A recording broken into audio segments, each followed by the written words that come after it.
২০০৮ সালের পর এই প্রথম পূর্ণ নির্বাচন পর্যবেক্ষক দল পাঠাচ্ছে ইউরোপীয় ইউনিয়ন। ২৭ দেশের এই জোটের সাথে যুক্ত হয়েছে কানাডা, সুইজারল্যান্ড ও নরওয়ের EU+ টিমের ৫৬ জন দীর্ঘমেয়াদী পর্যবেক্ষক কাজও শুরু করেছেন এরই মধ্যে। প্রধান উপদেষ্টা ছাড়াও নির্বাচন কমিশনের সাথে একাধিক বৈঠক সেরেছেন তারা। কথা বলেছেন সদ্য দেশে ফেরা বিএনপি চেয়ারম্যান তারেক রহমান সহ দলটি সিনিয়র নেতৃবৃন্দের সাথেও। নতুন বছরের শুরুতেই বৈঠক করেছেন জামায়াতে ইসলামী বাংলাদেশ ও জাতীয় নাগরিক পার্টির নেতাদের সাথে।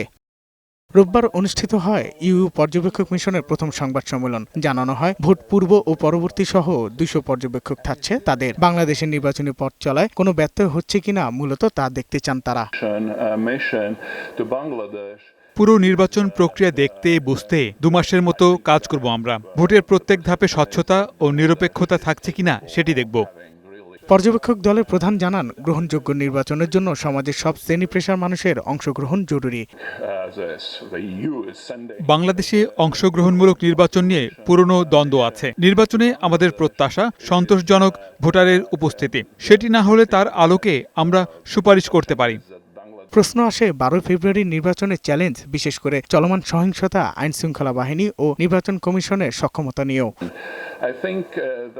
ভোট নিয়ে জনগণের আস্থা ও বিশ্বাস ফেরানো এবং তা প্রতিষ্ঠা করা এই নির্বাচনের চ্যালেঞ্জ। সহিংসতা নিয়েও অনেক কথা আছে।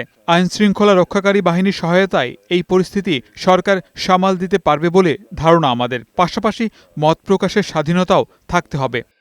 প্রতিনিধি দলটি জানায়, স্বাধীন, নিরপেক্ষ ও কোনো ধরনের হস্তক্ষেপ ছাড়া সংসদ নির্বাচন পর্যবেক্ষণ করবেন তারা। তবে গণভোট নিয়ে কাজ করার এখতিয়ার তাদের নেই। সাজ্জাদুর রহমান, বৈশাখী সংবাদ, ঢাকা।